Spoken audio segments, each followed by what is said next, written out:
미국 등 선진국들이 8%, 9% 넘는 물가 상승률을 발표할 때 우리나라는 6% 정도의 물가 상승률이 발표가 됐습니다. 과연 정부에서 발표하는 공식 물가지수 신뢰할 수 있는 것일까요?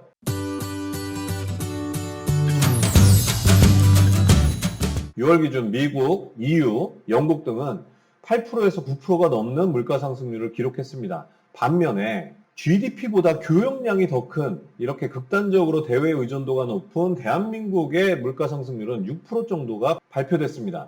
이게 과연 물가 관리를 잘한 선방이냐 아니면 우리 공식 물가 지수에 어떤 심각한 왜곡이 있는 것이냐 한번 살펴봐야 되겠습니다. 코로나 팬데믹 이전에 정부에서 발표하는 물가 상승률은 매년 1% 또는 2%대를 잘 넘질 않았습니다. 자, 1, 2% 수준의 물가 상승률이다라고 하면 사실은 우리가 일상생활 속에서 체감하기 상당히 어렵습니다. 왜냐하면 생각해 보세요. 1,000원짜리 물건이 있습니다. 이 1,000원짜리 물건이 1%가 가격이 올랐다라고 한다면 10원이 오른 거예요. 그러면 1,000원짜리 물건을 우리가 1,010원이라고 사진 않지 않습니까? 어느 정도 물가가 꾸준히 올라야 1,100원을 올리든 1,500원을 올리든 이렇게 가격을 올릴 수가 있습니다.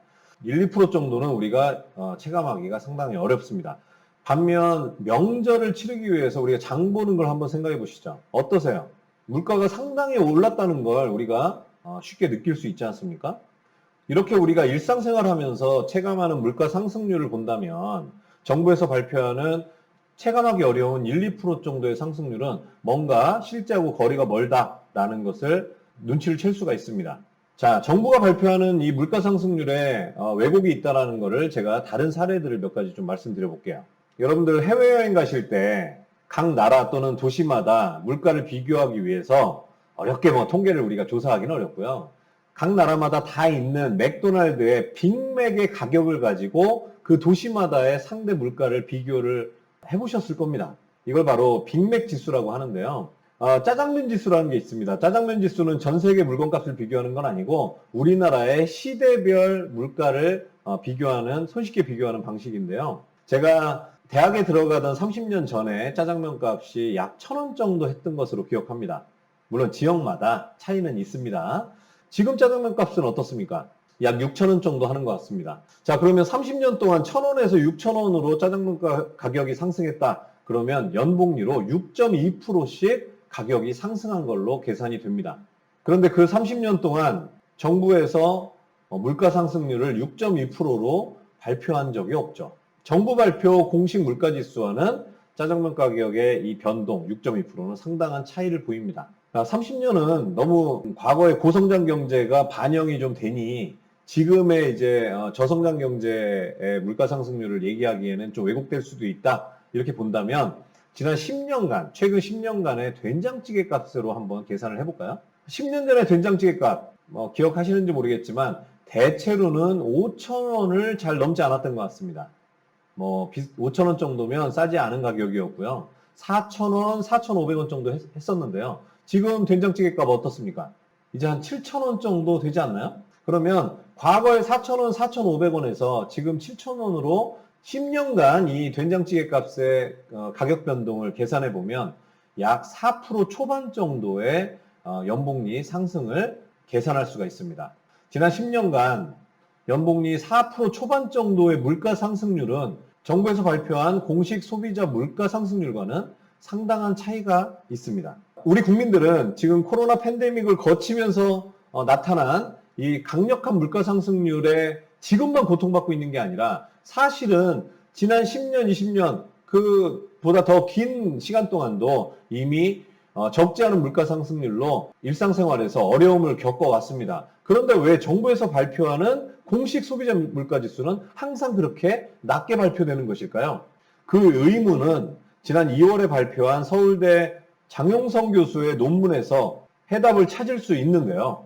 이 장용성 교수의 논문을 보면 선진국과 달리 우리나라에서는 전월세 가격이라든지 자가 주거비를 제대로 소비자 물가지수에서 반영을 하지 않는다고 합니다. 만약에 전월세 가격 변동 그리고 자가 주거비를 우리나라 공식 소비자 물가지수에 제대로 반영한다면 현재 물가지수보다 많게는 2%포인트 정도 더 물가 상승률이 높아진다고 합니다. 우리 서민들의 삶에서 이 주택 비용은 엄청난 영향을 끼치겠죠. 왜냐하면 지금 최근에 몇 년간 더 혹독하게 겪고 있지만 집값이 엄청나게 뛰고 그러다 보니까 전세 가격도 엄청나게 뛰고 내가 편안하게 살 집을 만들기 위해서 엄청난 대출을 받을 수밖에 없고 이 대출은 결국 이자를 납입해야 되는 부담이 되면서 내가 벌어들인 소득의 상당 부분을 감소시키는 요소가 됩니다. 이처럼 자가주거비는 우리 서민들의 삶에 큰 영향을 줄 수밖에 없는데 선진국에서는 이러한 부분들을 충실하게 반영함에도 불구하고 우리나라에서는 반영을 잘 안 한다는 겁니다. 그러니 물가 상승률이 마치 우리나라만 선방하는 것처럼 선진국보다 한참 낮게 나타날 수밖에 없는 거죠. 저는 이렇게 추정을 합니다. 선진국은 상당히 긴 기간 동안 지금의 수준까지 경제 발전을 하면서 시스템이 만들어져 왔습니다. 반면에 우리나라는 짧은 기간 압축 성장을 해서 지금 선진국 반열에 들어서고 있죠. 농업을 기반으로 하던 경제 체제가 빠르게 산업화 도시화되면서 노동자들이 일자리를 찾아서 공장, 도시로 몰리고 그럼 자연스럽게 이들이 살 주택들에 대한 수요가 커지게 됩니다. 그렇게 되면 이 압축 성장 과정에서 산업화 도시화는 아파트값, 집값을 빠르게 상승시킬 수밖에 없는 거죠. 그 과정에서 어찌 보면 부동산 불패라는 인식이 생겼을 수 있습니다. 지난 수십 년간. 자, 이렇게 아파트값이 빠르게 폭등을 하는 상황 속에서 이 정부가 공식 물가지수에 아파트 가격, 자가주거비 이런 것들을 반영을 한다면 물가 상승률은 상당히 높은 것으로 발표될 수밖에 없을 겁니다. 그러면 우리 국민들은 정부에 대한 불만이 커지고 쉽게 얘기해서 표가 떨어지겠죠.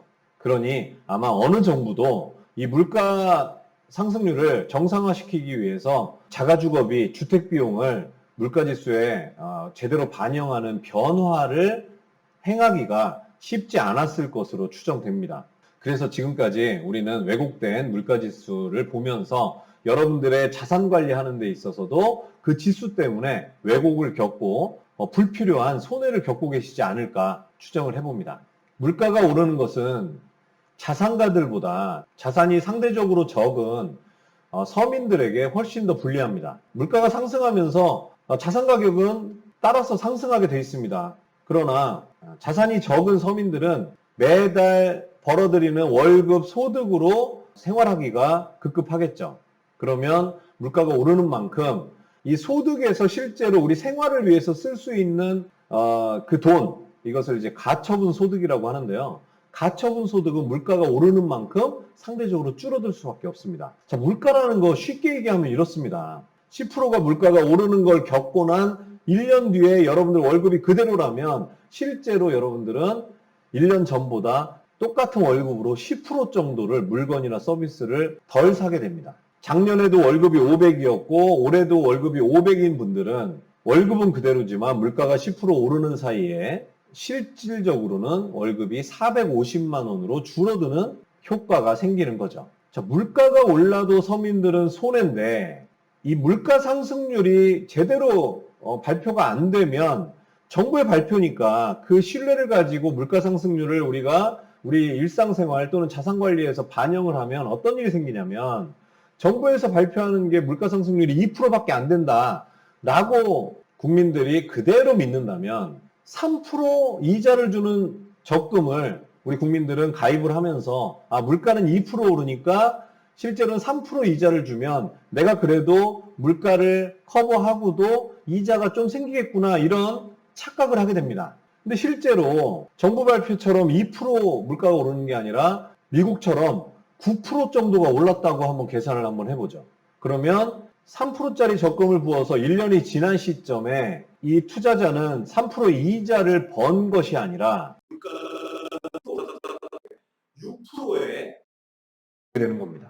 적금뿐만이 아니라 금리를 따라가는 뭐 저축성 보험이라든지 또는 뭐 펀드나 이런 투자 상품들 중에서도 수익이 높지 않은 안정적이기만 하고 수익이 높지 않은 상품에 투자를 해놓는다면 물가가 아주 빠르게 상승할 때 수익을 경험하기는커녕 오히려 계속해서 자산은 쪼그라드는 그런 경험을 할 수밖에 없습니다. 반면에 정부는 이 물가 상승률을 낮게 발표를 하면 또 유리한 게 있습니다.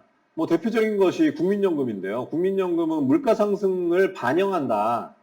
반영을 해서 연금을 지급한다. 라고 얘기를 합니다만 이 국민연금이 반영하는 물가 상승률이 바로 정부에서 발표하는 물가 상승률이란 말이에요. 그런데 정부에서는 실제를 못 따라가는 한참 낮은 물가 상승률을 발표하고 있는데 그것을 반영해서 연금액을 찔끔 올려준다. 그러면 연금에서 의지해서 사는 노인분들은 제대로 생활하기 상당히 힘들어질 겁니다. 또한 기업 입장에서도 정부의 공식 물가 상승률은 아주 유리한 요소가 될 수 있습니다. 왜냐하면 자기 기업의 직원들, 노동자들이 급여를 올려달라고 요구를 할 때 급여를 많이 올리지 않아도 되는 근거로서 정부의 그 낮은 공식 물가 상승률을 들이댈 수가 있는 거죠. 야, 정부에서는 물가 상승률이 1%, 2%밖에 안 된다는데 너희들 급여 인상률을 5%씩 요구하는 건 부당하다라는 거예요. 자, 물가의 상승도 그렇지만 공식 물가 상승률조차도 서민들에게 자산이 많지 않은, 돈이 많지 않은 서민들에게 더 불리한 요소가 되고 있는 겁니다. 금융상품을 판매하는 사람들도 물가가 많이 오른다는 얘기를 잘 하지 않습니다. 단기 상품을 팔든 장기 상품을 팔든 물가가 많이 오를 때는 자기가 판매하는 상품의 기대 수익률이 아주 높은 물가 상승률 때문에 별로 매력적이지 않은 것으로 보이게 되기 때문에 물가를 잘 얘기하지 않죠. 오히려 물가 상승률이 높지 않은 것처럼 그렇게 포장하기도 합니다. 이런 환경들 속에서 여러분들이 지금까지 자산 관리를 해오신 겁니다. 여러분들 자산 관리하는 데 있어서 물가 상승률을 제대로 이해하는 것 기본 중에 기본이라고 말씀드렸습니다. 다음 시간에는 물가가 상승함에 따라서 화폐의 가치가 얼마나 빠르게 떨어지고 있는지를 계산할 수 있는 아주 쉬운 방법 70위의 법칙에 대해서 말씀을 드리겠습니다. 자, 오늘은 여기까지 하겠습니다. 감사합니다.